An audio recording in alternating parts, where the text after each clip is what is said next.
उसके बाद बिजली बोर्ड की 4 परियोजनाओं को छीन लिया गया, उसके बाद सिस्टम ऑपरेशन को छीन लिया गया, उसके बाद जो काजा की लाइन है उसको छीन लिया गया, और आज एक नया प्रयोग किया जा रहा है रेजुलेशन के नाम पे बिजली बोर्ड के कर्मचारियों की संख्या कम की जाए।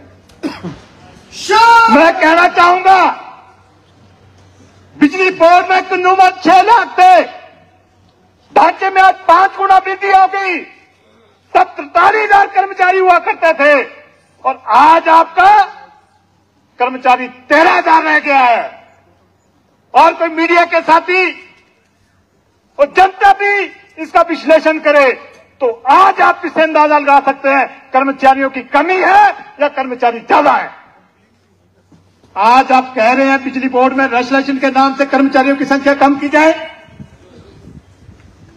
और मैं कहना चाहूंगा प्रदेश सरकार से, बिजली बोर्ड में टीमेट की भर्ती आप नहीं करेंगे, फाइल आपके पास है। बिजली बोर्ड में जेओआईटी की भर्ती आप नहीं करेंगे, सिलेक्शन लिस्ट आपके पास है।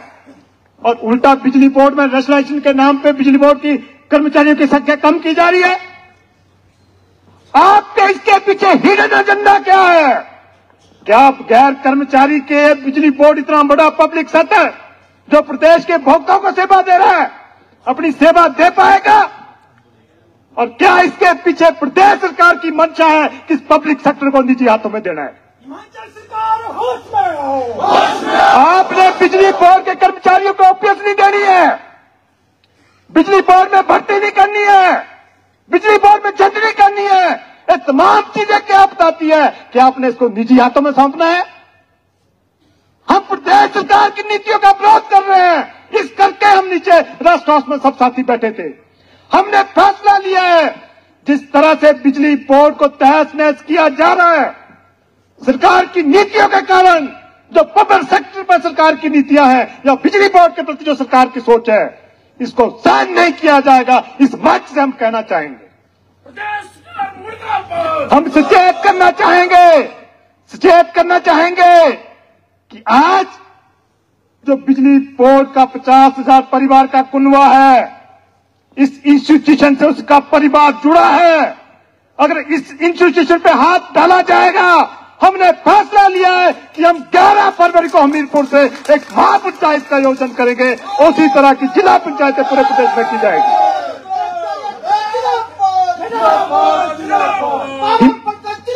हिमाचल प्रदेश के पूरे जिलों में पंचायतें, बिजली पंचायतें की जाएगी और सरकार की नीतियों का विरोध किया जाएगा। सरकार की रैशनलाइजेशन और सरकार ने जो ओपीएस बिजली बोर्ड के कर्मचारियों को रोकी है, उसकी मांग को लेकर के पूरे प्रदेश में जाया जाएगा। और अब पूरा कुनबा जिला पंचायत के बाद शिमला की ओर कूच करेगा। मैं इस मंच से कहना चाहूंगा, एक ज्वाइंट एक्शन कमेटी ने फैसला लिया है।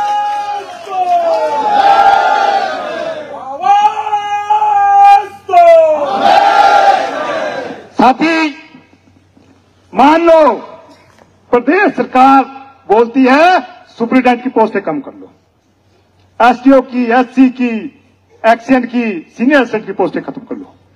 हमने डेटा एनालाइज किया है, अगर आप बिजली बोर्ड से 1,000 कर्मचारियों की छंटनी करके बाहर भेजते हैं या चंडीगढ़ की तरह बीआरएस दे करके बाहर भेजते हैं, आज अगर औसतन 1 लाख की सैलरी कर्मचारी की है, 1,000 कर्मचारियों से कितना फर्क पड़ेगा?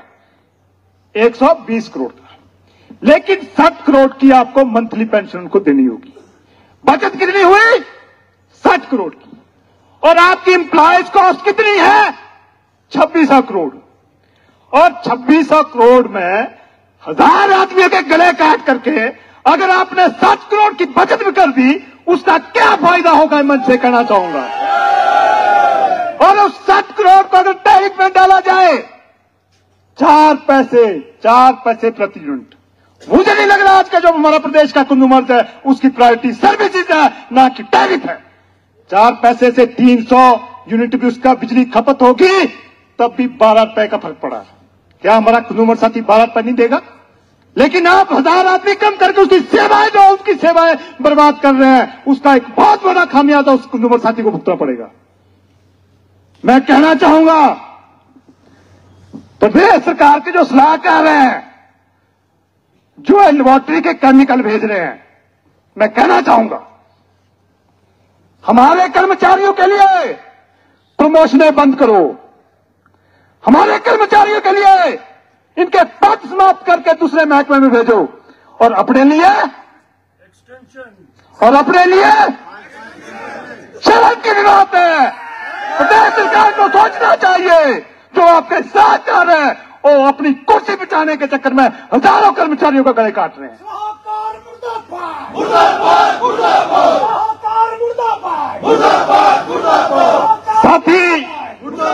साथी मैं कहा करना चाहूंगा, मैनेजमेंट ने एक हमें लेटर दिया है।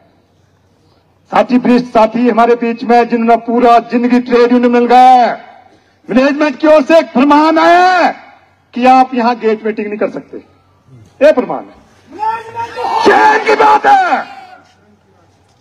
आपके अधिकार हैं, आपके फंडामेंटल राइट्स हैं, और आपके ट्रेड यूनियन राइट्स हैं, और आपका जो फंडामेंटल राइट्स है, आप असेंबल हो सकते हैं, आप अपनी भावना को एक्सप्रेस कर सकते हैं। मैं कहना चाहूंगा, जिन साथियों ने लेटर लिखा है उससे पहले और कॉन्स्टिट्यूशन के जो फंडामेंटल राइट्स हैं और ट्रेड यूनियन के राइट्स हैं, उनकी किताबों को देखें, फिर इसके बारे में हमारी बात करें। मैं कहना चाहूंगा, आज जो सीनरियो है वो बहुत खराब है। आज आप देखेंगे, बोलते हैं क्लास 1, आपको डिवाइड करने के लिए कहा जाता है कि क्लास 1 की पोस्टें खत्म कर रहे हैं। ऐसा नहीं है। आपकी जनरेशन की सूची में देखेंगे, उसमें जो हेल्पर है, helper power house, helper electrical, और जेओ जो नीचे लेवल की पोस्ट है, एसओ है, एक्सीएन है, सीनियर असिस्टेंट है, सुपरिटेंडेंट है, अकाउंटेंट है, सारी पोस्टों को समाप्त करने की रिकमेंडेशन दी है। लगभग 700 पदों को समाप्त करने के, सरप्लस करने की बात कही गई है इलेक्ट्रिकल सिस्टम और जनरेशन में। और एक शर्म की बात है, 700 पद डिफेंस कैटेगरीज के। आज हम इस मंच से विरोध करना चाहेंगे, जो हमारा सांकेतिक धरना प्रदर्शन है, इसके माध्यम से कहना चाहेंगे, प्रदेश सरकार को सचेत करना चाहेंगे। आपने, माननीय मुख्यमंत्री ने दस्तखत कर दिए,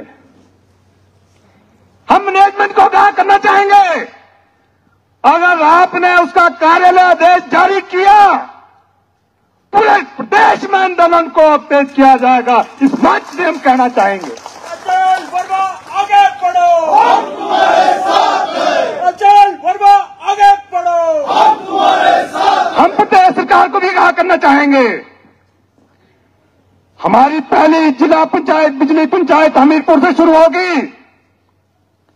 अगर आपने रैशनलाइजेशन के नाम पे जो पोस्ट रिडक्शन का भंडारा खोला हुआ है, अगर आपने इसको बंद नहीं किया, पूरे प्रदेश में आंदोलन को और बढ़ाया जाएगा। इस मंच से कहना चाहूंगा।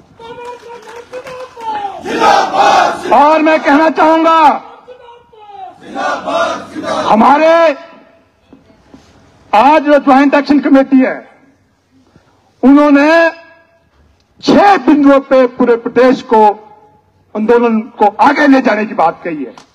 पहली डिमांड, बिजली बोर्ड के कर्मचारियों को पुरानी पेंशन बहाल की जाए। और मैं कहना चाहूंगा, जितने कर्मी सीसीएस पेंशन 1972 की अमेंडमेंटें हैं, 1976 में बिजली बोर्ड में लागू हुआ है, सभी अमेंडमेंटें लागू कर दी गई और समय तय कर ली गई। लेकिन जब आपकी ओपीएस की अमेंडमेंट 23 में आई, 2 साल से रोकी पड़ी है। हमारा इस मंच से आरोप है कि आज जो ओपीएस रुका है, वो मैनेजमेंट की वजह से नहीं रुका है, वो प्रदेश सरकार की वजह से रुका है। प्रदेश सरकार जानबूझकर बिजली बोर्ड के कर्मचारी को भेजना चाहती, हमारा आरोप है और शरेआम पब्लिकली आरोप है। और बहुत सारे साथी कोर्ट में भी गए हैं, और कोर्ट के नजरिए से अगर प्रदेश सरकार नहीं देगी तो माननीय उच्च न्यायालय बिजली बोर्ड के कर्मचारियों को किस दिलाएगा। मैं इस बात से कहना चाहूंगा। साथी, दूसरी बात, बिजली बोर्ड में 25,000 सैंक्शन पद है, 25,000 से 13,000 रह गए हैं। हम मांग कर रहे हैं बिजली बोर्ड में भर्ती की जाए, और बिजली बोर्ड का काम बड़ा है, यार्ड स्टिक नॉर्म्स में अमेंडमेंट करके उनको बढ़ाया जाए, उस हिसाब से बिजली बोर्ड में भर्ती की जाए। और तीसरी बात, हमारे बीच में पेंशन साथी हमारे बीच में है, जून 23 के बाद हमारे पेंशन साथियों को लीव इनकैशमेंट नहीं मिला है। शर्म की बात है। और मई 24 के बाद ग्रेस नहीं मिली है। कारण क्या है? एक नेटिव सेट किया जा रहा है, बिजली बोर्ड की स्थिति खराब है। साथियों, मैं कहना चाहूंगा हमारी स्थिति खराब नहीं है। इस साल का जो बिजली बोर्ड का जो 3 क्वार्टरों का 220 करोड़ का प्रॉफिट है, मैं आप सबको उसके लिए बधाई देना चाहूंगा, आपके श्रम के लिए बधाई देना चाहूंगा। लेकिन एक नेटिव सेट किया जा रहा है बिजली बोर्ड वित्तीय संकट में। वित्तीय संकट का कारण क्या है? मैं मंच से कहना चाहूंगा, वित्तीय संकट का कारण प्रदेश सरकार है और वर्तमान प्रदेश सरकार वित्तीय संकट का कारण है। आपने हमारा 700 करोड़ रोल बैक पैसा नहीं दिया, जिस करके मेरे रिटायरी की ग्रेस की पेंशन रुकी है और मेडिकल भी रुके हैं। आपके महकमे का 158 करोड़ रेवेन्यू है, वो नहीं आया, जिस करके मेरे कर्मचारी साथियों के क्लेम रुके हैं। कौन है इसके लिए दोषी? जो वर्तमान में लिक्विडिटी बिजली बोर्ड की बिगड़ी है, जो वित्तीय स्थिति बिगड़ी है। हम कहना चाहेंगे जो नेटिव सेट किया जा रहा है वो गलत है और सबके लिए बिजली बोर्ड, आज भी बिजली बोर्ड में क्षमता है, वो इस ऑर्गेनाइज को प्रॉफिट में ला सकता है और 3 क्वार्टर में प्रॉफिट में लाया है। लेकिन जो वित्तीय स्थिति बिगड़ी है, मैं साफ साफ कहना चाहूंगा प्रदेश सरकार इसके जिम्मेदार। तो हम मांग करते हैं जो हमारे कर्मचारी पेंशनर्स के क्लेम है उनको तुरंत रिलीज किया जाए। तीसरी मांग हमारी है। चौथी मांग, जो आउटसोर्स के साथी है, आउटसोर्स के साथी जो बिजली बोर्ड में काम कर रहे हैं, प्रदेश सरकार प्रदेश के विभिन्न महकमों में काम कर रहे हैं, हम कहना चाहेंगे सरकार जिम्मेदारियों से भाग रही है। हमारा आरोप है यहां से कि जो रेगुलर भर्ती, कॉन्ट्रैक्ट भर्ती, डेली वेज भर्ती, इससे भाग करके आउटसोर्स भर्ती पे जा रही है और इंस्टीट्यूशन को खत्म करने जा रही है। हमारा इस मंच से आरोप है। हम मांग कर रहे हैं कि आज जो आउटसोर्स साथियों की गाथा है, उन साथियों से सुनिए और एक शोषण युक्त व्यवस्था है, हम इसका विरोध करते हैं और हम मांग करते हैं कि इस तरह की भर्ती आगे के लिए बंद की जाए और जो कर्मचारी बिजली बोर्ड में या महकमों में आउटसोर्स पर लगे हैं उनके लिए एक स्थायी नीति बनाई जाए। इस मंच से हम मांग करना चाहेंगे और एक ज्वाइंट एक्शन कमेटी के एजेंडे में भी है। और 5वीं डिमांड, हमने एक एग्रीमेंट किया था जब ये बिजली बोर्ड का रीऑर्गेनाइजेशन हुआ, हमारे ज्वाइंट फ्रंट के कंसल्टेंट के मेंबर थे कि बिजली बोर्ड की कोई भी संपत्ति बिजली बोर्ड के ज्वाइंट फ्रंट के कर्मचारियों अभियंताओं के सहमति के बिना दूसरे महकमे में न भेजी जाए। हम मांग करते इस मंच से कि आपने बड़ी कोशिश की, बिजली बोर्ड से लाइन को ले जाने की कोशिश की, बिजली बोर्ड के पब्लिक को ले जाने की कोशिश की। हम मांग करते प्रदेश सरकार से जो ट्राइपार्टाइट एग्रीमेंट 2010 में हुआ उसके जो टर्म्स एंड कंडीशन है उसका पालन किया जाए। एक ज्वाइंट एक्शन कमेटी के एजेंडे में। साथियों, बिजली बोर्ड में आउटसोर्सिंग चली है, सब स्टेशन आउटसोर्स कर दो, पावर हाउस आउटसोर्स कर दो, कल को बोलेंगे जी कबार हाउस भी आउटसोर्स कर दो। हम उसका विरोध करते हैं और ज्वाइंट एक्शन कमेटी के एजेंडे में बिजली बोर्ड के किसी भी संस्थान का ऑपरेशन एंड मेंटेनेंस की आउटसोर्सिंग ना की जाए, बिजली बोर्ड में भर्ती करके उन इंस्टीट्यूशन को, उस ढांचे को चलाया जाए, ये हम बात करना चाहेंगे। मैं साथियों, आप साथी को ये कहना चाहूंगा, लड़ाई लंबी है और लड़ाई आर पार की है। मैं कहना चाहूंगा अब लड़ाई आर पार